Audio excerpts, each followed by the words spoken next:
Oh, ikaw naman, have you been a cheater? Or you? Ako, oo. Bakit ganun yung mukha? Tumingin tapos tumawa. Sabi niya, sabi niya, tumingin pa kaya, sir. Naganap na kakampi.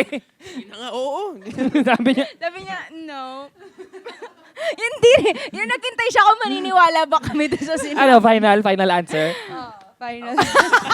Sure na? Sure na. Oh, sige, Oh, sige. sige, Ako. ikaw. Go. Nag-cheat ako dati. Nung high school din, kasi yun nga, pag high school, syempre, tapos nag-e-explore ang lahat. Diba? Pati yung mga girls na yun, ano rin sila, parang gusto na rin mag-explore at that time. So ako naman as a high school boy. Dora ka naman pala. Si Dora na explorer. Explorer lang ako nun. Ay, Nilakbay ikaw si ko lang. Diego ka. Nilakbay ko lang yon. Tapos ayun, may mga nangyaring mga bagay-bagay. Na Napunta kayo sa forest, gano'n. bigla na lang may nangyari, ganun. Pero syempre, I've changed since then.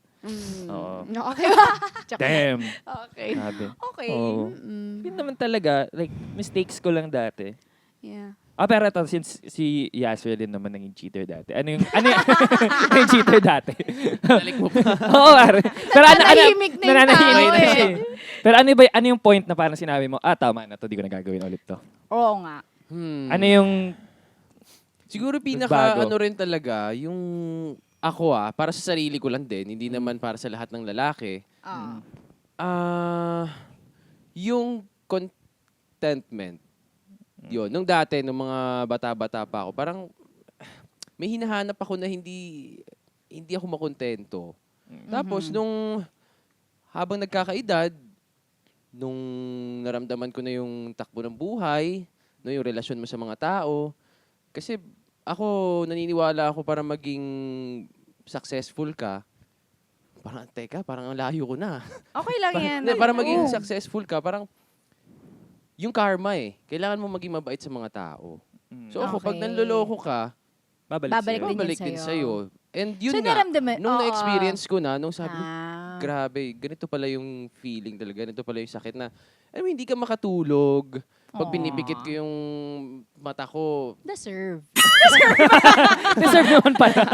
Deserve. Eme lang. ayun, dumating sa point na pag pinipikit ko yung mata ko, parang nakikita ko sila. Pero alam mo yun, hindi ako makatulog. Tapos magigising ako ng madaling araw para mawala yung sakit. Magbabike ako, babikin ko yung antipolo. Alam mo yun, para Para hindi lang ko na may maramdaman magawa. maging manhid ako. Parang, ayun, after nun, sabi ko, pag pumasok ko sa isang relasyon, pag ayoko na, ititigil ko, tsaka ako maghanap ng iba. Maghanap ng iba, Sa totoo hindi lang, mo muna. hindi na para pagsabayin. Tsaka sakit sa ulo, di ba? Parang, Yeah. Ang dami mong Oo iniisip. nga, yun yung Natago. sinasabi ko kanina na ang galing nila. grabe yung mental capacity ng mga taong ganito na yung as in, hindi lang nag-cheat, yung ginajuggle parang relationship Nasabay dalawa. Yeah. Wow, ang dami mong pera, ang dami Time. mong Oo. time. Parang si Nathan, Totoo, yung sa totoo. Marilag no? Ganun siya eh. Oo, Nathan. Sige. Galing mo, good for you. Teacher, ano kayang tinuturo niya? Anong subject? Sex ed. Oh, ikaw naman. Yung point Oo.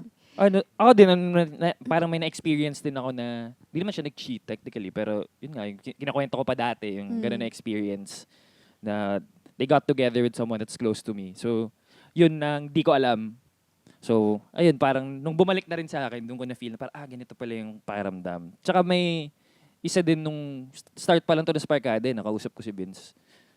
Tapos parang may sinabi lang siya sa akin, sabi niya, Brad, kasi natutunan niya rin daw sa kaibigan niya, sabi niya sa akin na, di mo ba naiisip yung mom mo?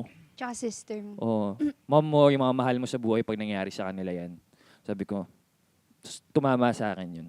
Na, oo nga, no, bakit di ko sila naiisip? Yung mom ko, like, she nagkaroon siya ng experience ng ganun. Tapos, di ko nagustuhan yung effect sa kanya. Siyempre, nakita ko yun. So, siyempre, ayoko gawin sa ibang tao yun.